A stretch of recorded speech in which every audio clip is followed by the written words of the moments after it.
How do you convince someone to take a better path?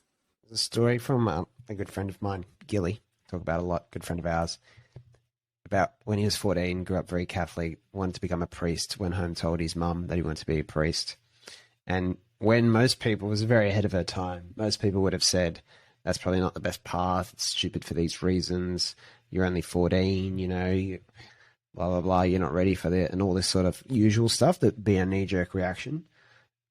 Paraphrasing what she actually said was, that's a fascinating thing you could do with your life. Like, that's great that you've thought about and all that.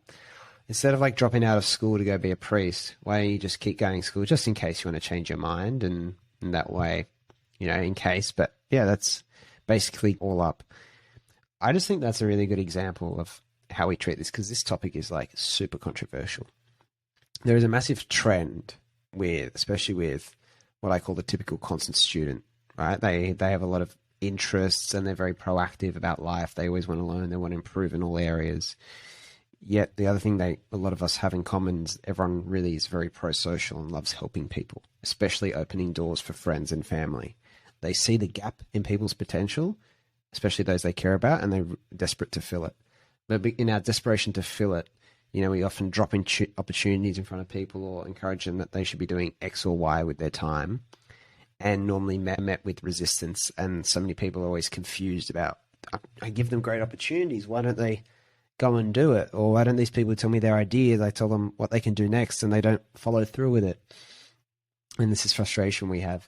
It comes back to what we were talking about before, that there's such a lag between how you view things and how they view things, and you become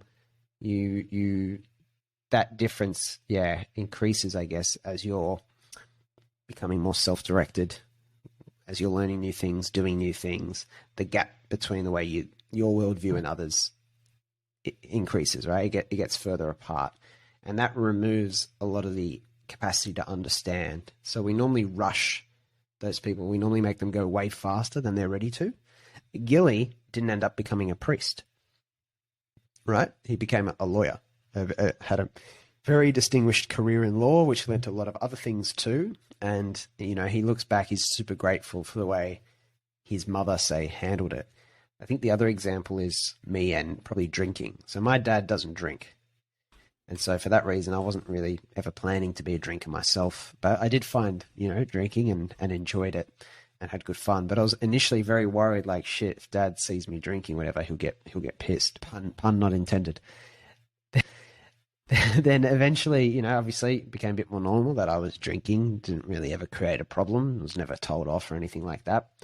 And they just accepted, like parents, Dad just accepted that I drank when I wanted to. I didn't always, but that was fine. And then finally enough, at the point in time we're at now, I don't drink anymore. So it's this funny thing about the whole focus on what you have, you'll gain what you lack. Focus on what you lack, you'll lose what you have. That often people will get there in their own time instead of actually trying to give them the answer. If you give them acceptance and understanding first and you try and appreciate their viewpoint. So almost the answer to the question is we actually somewhat suspend the desire to change them. Basically, we kind of take a step back from that impulse we have to, you could be doing this.